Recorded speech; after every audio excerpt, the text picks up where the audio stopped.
Hi, friends. I'm Father Kerry Walters, pastor of Holy Spirit, American National Catholic Church, and this is another Holy Spirit moment. The season of Lent is upon us.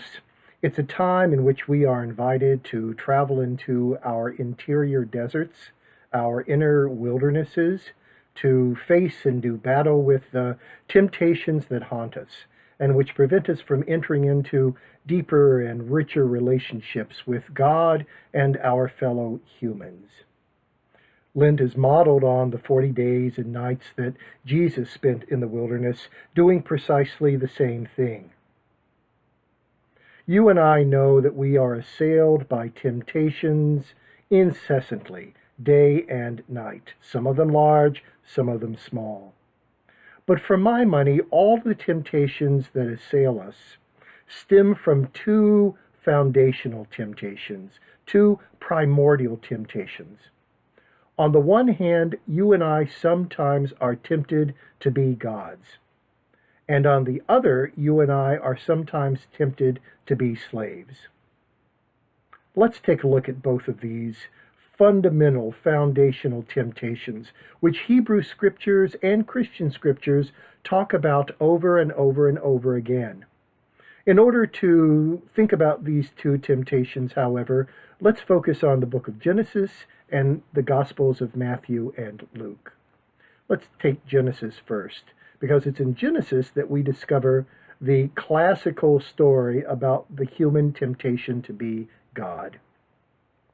It comes from the story of Eden, from the story of the earthly paradise that God created for our ancestors, Adam and Eve.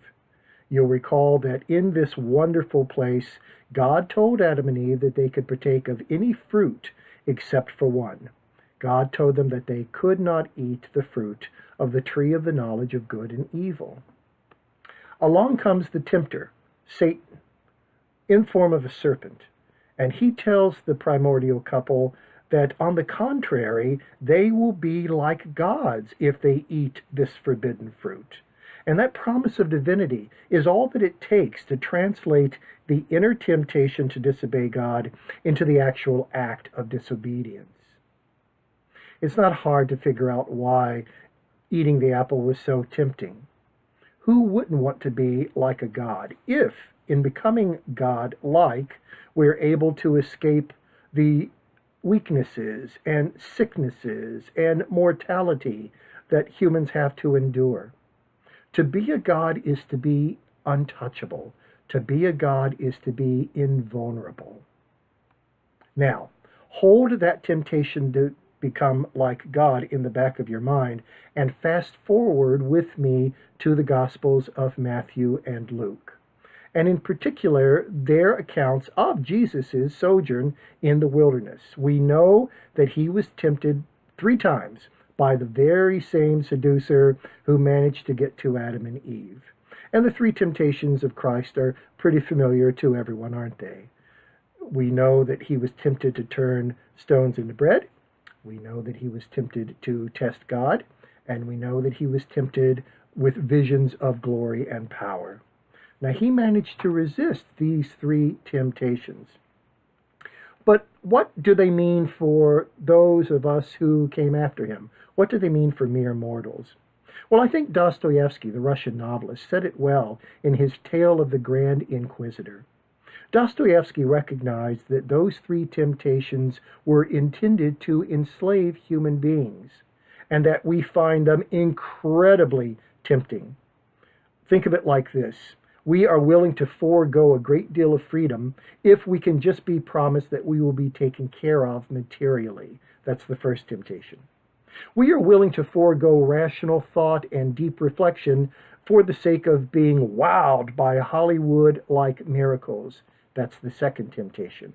And we are willing to forego a certain amount of social and political freedom for the sake of being taken care of securely and safely by a strong government. That's the third temptation.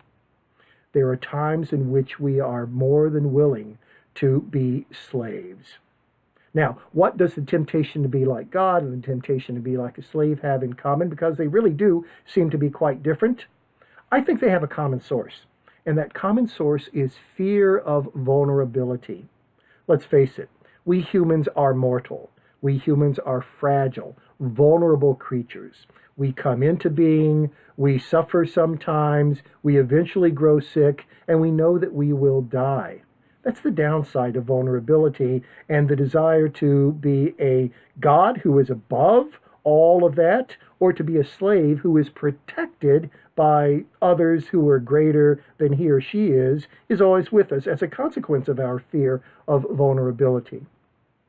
But there's an upside to vulnerability that we ought always to keep in mind. Vulnerability makes us open, and that openness allows us to love, to have faith in God, and to hope. Without vulnerability, we might be human beings who would suffer less pain, but we would also be human beings who are robbed of some of the richest experiences that human beings can undergo. Vulnerability certainly can bring pain, but it also brings great joy. And to try and avoid the pain is to also give up the joy. It's not at all clear that if we were gods untouchable by vulnerability, that we would experience joy. And it's certainly the case that as slaves, even though we're protected from some vulnerability, we experience joy.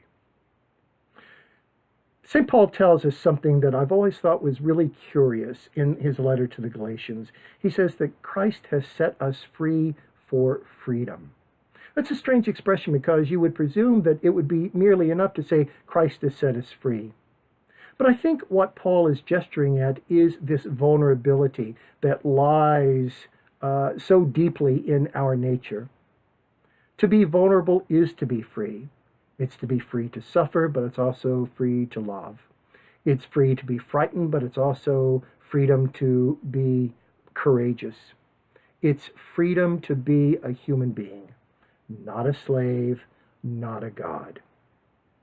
I'm Father Cary Walters, and this has been another Holy Spirit moment. Thank you, and I'll see you next time.